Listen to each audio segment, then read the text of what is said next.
Murag na kay plano nga manukot ta. Sige na, paminahon ta na to ni. XFM Katropa. Magandang araw po sa ating lahat. Ito po yung ikalimang linggo ng paglilitis. Ito po yung ika-11 na araw po ng paglilitis, pero wala pa rin po sa Senate impeachment trial ang ating pong pangalawang Pangulo. Ang panawagan ho natin sa kanya, Madam Vice President, nasaan man po kayo sa mundo, harapin po natin ang paglilitis, harapin po natin ang katotohanan. I think at this point, very important din ho to push back already. Doon po sa sinasabi lagi na huwag niyong pakialaman yung mga biyahe ng ating pong pangalawang Pangulo dahil ito naman daw po ay personal po niyang pondo. Pero kailangan ho natin maglinaw ngayon. The Vice President has been out of the country from 2025 to 2026 Op! for 91 From 2025 daw to 2026 daw ang Vice Presidente tuwa daw sa gawas sa nasod. Unsa ditong naging bulan may gala nga tuwa siya dito sa Sarangani? Ha? Sure ka na rin doon? Unya, bisan pa kuno mga igalag iyan ang personal nga gasto. Kinang iya mga igalang gibiyahe dito. Oh, maningil gyapon si Ridon. Ridon, di na pareha sa imong lakaw sa una. Nya kwarta sa gobyerno imong gigamit. Unya naa ka sa urban housing. Naa ka sa urban poor imuhang kining departamento. Unya sige kag lakwat sa.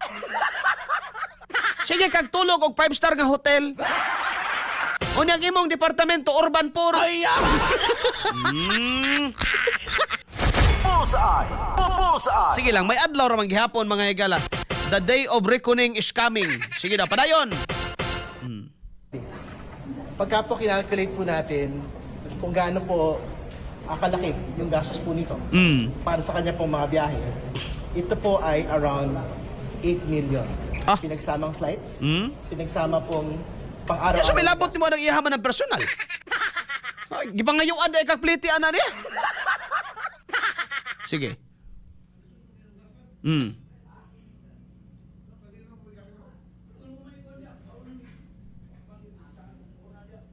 Saan to? Batay po sa United Nations Daily Subsistence Allowance. Ibig sabihin yung po nga... Asa. Sige, kagubtan niya. Ha? Sige, kagubtan niya, Kol? Kasi nawagab. Oh. Kasi nawala.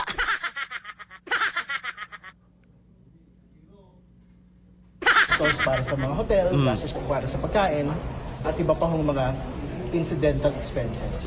So, ibig sabihin, kailangan po natin ibangga yung 8 million around. Karon, gusto na niya pakialaman kung siyempre 8 million man daw mga igala ang biyahe ni BP Sara, bisa pag personal daw, no, kay dako daw gasto na ang iyang mga kaon, tulog, iyang mga allowances dito.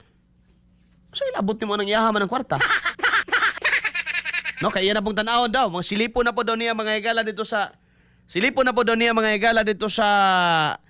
Salen kung nagbangga ba ang sa wala lagi katungod may igalang tao nga makakwarta, no? Grabe mo makahimay-himay, ana. No? Grabe mo makahimay-himay anang confidential fund, 125 million. O mo naghuna-huna nga, kanang 125 million. Unom ra na, pila kaadlaw na. 5 ra na kaadlaw, may gala sa Senado gastuhon. May dito sa OBP, niabot pa na mga higala og 11 days. Samantala, diya sa Senado, 5 ra na kaadlaw. 25 million ba yung adlaw? 25 million. Oh, first day, second day. 50 million, 75 million, 100 million, 125, 5 days ra. Okay, alas 9:25 na mga ikalandag nas buntag padayon. Sabi natin 5 million na gastos para sa biyahe po ng pangalawang Pangulo doon sa kanya pong SALN. Kasi ano yung nakalagay sa SALN ng 2024? Una, wala pong cash dito. Zero yung cash. in bank, cash on hand ng pangalawang Pangulo. Pero pangalawa, even assuming na may cash ang ating pong pangalawang Pangulo, hindi lang po niya na-deklara po ito. Ano po yung monthly income na kailangan ng isang tao para makagastos ng 5 million to 8 million na travel? Kana ba? Grabe na nga pagtamay, no? Mga kaigsuunan. If you have problem with the SALN, mga higala, I think just stick to the SALN. Nganong wa kay gideklara dito, just stick to that.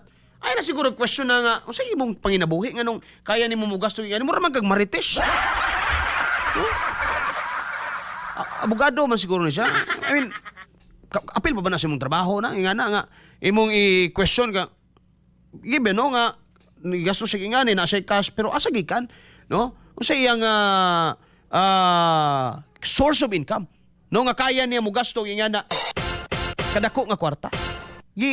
Grabe, siya pagtanaw ni mo kang Sara Duterte na maligyag man eh. Kwartahan ba kayo na mamaligag mani ng traffic? Ay, diba? Kwartahan ka na maligya may galag tubig ng dalan. Kwartahan ba ganina? Kaya bang, ang bana, mga higala, no? Ang bana, abogado, na ikaw galingong, na sila kaugalingon, mga higala nga, nag-practice siya kaugalingon niya. No? Naapay mga client. And then, naasa na sila, ito naman na sila mga negosyo gyapon. No? Pero dili lang mismo ang vice presidente gahawid kay bawal man na, no? Ipadagan sa uban. Ano na good? Just like other politicians. Di ba? No? Ang importante lang, ang imong company, dili mo conflict of interest dito sa labi na pananglitan, ang lala kaayo, congressman ka, ang imong negosyo, construction company, ikaw karon ang mo kontrata sa proyekto sa gobyerno mo na lala. Kay mo na nahitabo, may gala, kay mo na finding sa ICI, gihilabtan na ninyo na, wala man. Inyo ba din ang gihilabtan? Nabay, wala man, di ba? Na-mention ba din ng kanang giingon nilang contractor? Wala man. Ang uban daw, uli na 2 kwarta, tama na diha. Bullseye! Bullseye! Grabe naman yung nakatamay ka na imuhari doon nga mangutan na kag asa disagikan ang given daw nga na cash. Yeah. Pero asa sige kag kwarta? Grabe naman siya na eh. Binuang naman siya ng istoryaha o hunaw-naon ni mo ang amahan ana niyagig ka presidente. Wadyo'y pundo. Unya, besides mga higala, sige na sila adto dito sa kuan.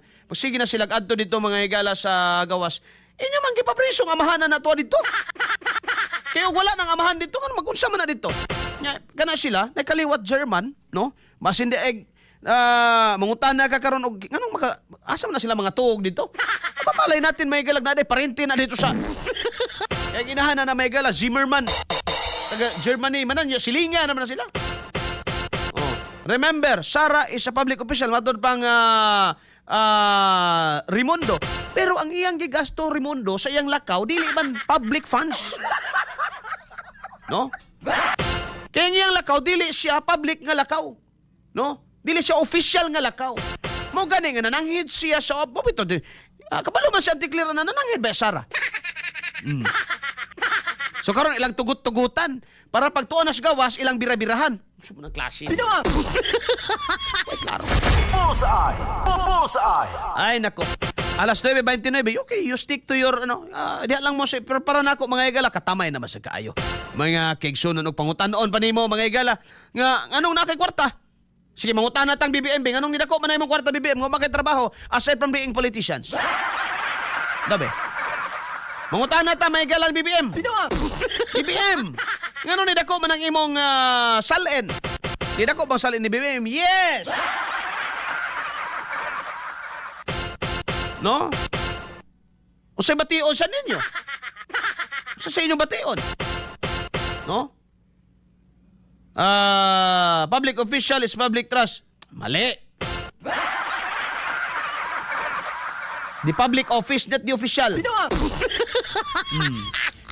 Dapat sumipot si Inday sa impeachment para unsa? I-trial by publicity ninyo? No, di na kinahanglan. Para nako ayaw na. Nga naman, she is well represented by councils. And even mga higala, the prosecution knows that. Ang ila lang, dili nila mga higala, basta-basta mapadala diha. Maglagot, mag-aso ilang ilong. Ang ilang dalungga nag-aso, walay inday Sara mo sipot mga katropa, and still she is enjoying high public trust. Nga naman, because people knows. Tungod kay kabalo ang tao mga higala. May giilad. Pangutan na daw ni mga tao diri gipangilad. Kani ano nga naminaw nato ron? Giilad ba mo? Katropang Arnel Cortez. Kung patas lang unta mo sa gitawag ninyong accountability, kung patas lang unta mo sa giingon ninyong accountability, doon tao mo reklamo eh. Kung pantay lang unta magahigala, na ay investigations Sara, doon na investigation sa uban mga kaigsuonan. Nga klaro kayo nga dili gyud kwan ba? Dili walay protection. Makaingon kag akan eh. Nindot ni mga higala kay puhag yun tanang kurakot ani. Bullseye. No? Bullseye. Pero dili from the start may gala kay bawo na mo giunsa may gala pagkamada ni tanan. Gibuo ang quadcom, tricom, tuwadcom, comcom. Diba gibuo to tanan mga higala para unsa man to? Para ani. Para ani nga point baga kaigsuunan kani tanan. Giredy ni tanan, giuna lang amahan. Sunod ang mga anak. Nga naman, they don't want ay ni Duterte nga makabalik pag-usab. Muna klarong istorya. Bullseye. No? Muna klarong istorya. Kini mga parayaan ni mga insurrectos, insurrecto wala ni. Stick to the script. You just stick to the script. Sige, alas 9:32 na may ganang tagnas buntag. Bullseye. Bullseye. Parayon ta dinhi mga katropa. Ang gubot kuno sa nasod, no? Dili kuno si BBM ang rason, matod pang Anti-Claire Castro, no?